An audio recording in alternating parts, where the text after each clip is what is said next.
আজ আমার বাড়িতে এসে সকাল সকাল লাউ শাক। তো এইরকম নরম নরম লাউ শাক দেখে মনে হলো আর চিংড়ি মাছ দিয়ে যদি লাউ শাক বানানো হয় মন্দ হয় না।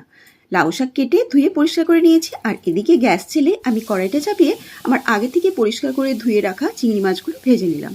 চিংড়ি মাছগুলো খুব বেশি ভাজার দরকার নেই, অল্প একটু ভেজে নিলেই চলবে। চিংড়ি মাছ ভাজা হয়ে গেলে ওই তেলের মধ্যে আরও কিছুটা পরিমাণ তেল দিয়ে আমি দিয়ে দেবো ফোড়ন।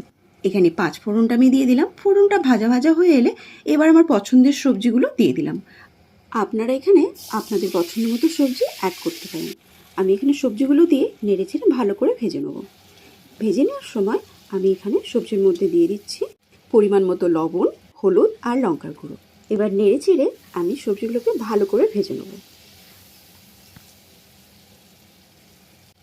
সবজিগুলো ভাজা হয়ে এলে এবার আমি দিয়ে দিলাম কেটে রাখা লাউ শাকগুলো সবজির সঙ্গে নেড়ে চেড়ে নিলাম। এবার ঢাকনা দিয়ে আমি 5 মিনিট রান্না হতে দেবো। 5 মিনিট পর এখানে লাউ শাকটা আমার একদম নরম হয়ে গেছে। এরপর আমি বেটে রাখা মশলাটা দিয়ে দিলাম। এখানে আমি আদা, কাঁচা লঙ্কা, ধনে আর জিরে মশলাটা বেটে নিয়েছিলাম, সেটা ভালো করে সবজির সঙ্গে নেড়ে চেড়ে কষিয়ে নেবো। এবার ঢাকা দিয়ে আমি আরও কিছুক্ষণ রান্না হতে দেবো। তারপর ঢাকনা খুলে এখানে আমার সমস্ত সবজি প্রায় সেদ্ধ হয়ে গেছে। সবশেষে আমি দিয়ে দিলাম ভেজে রাখা চিংড়ি মাছগুলো। এবার আমি এখানে কিছুটা পরিমাণ গরম জল অ্যাড করেছি সবজিটা আরও ভালোভাবে রান্না করে নেওয়ার জন্য। ঢাকা দিয়ে আমি আরও কিছুক্ষণ রান্না করলাম। স্বাদ ব্যালেন্সটা রাখার জন্য এখানে আমি সামান্য পরিমাণে চিনি অ্যাড করলাম। দেখুন এখানে আমার লাউ শাকটা একদম রেডি দুপুরে গরম গরম ভাতে পরিবেশনের জন্য।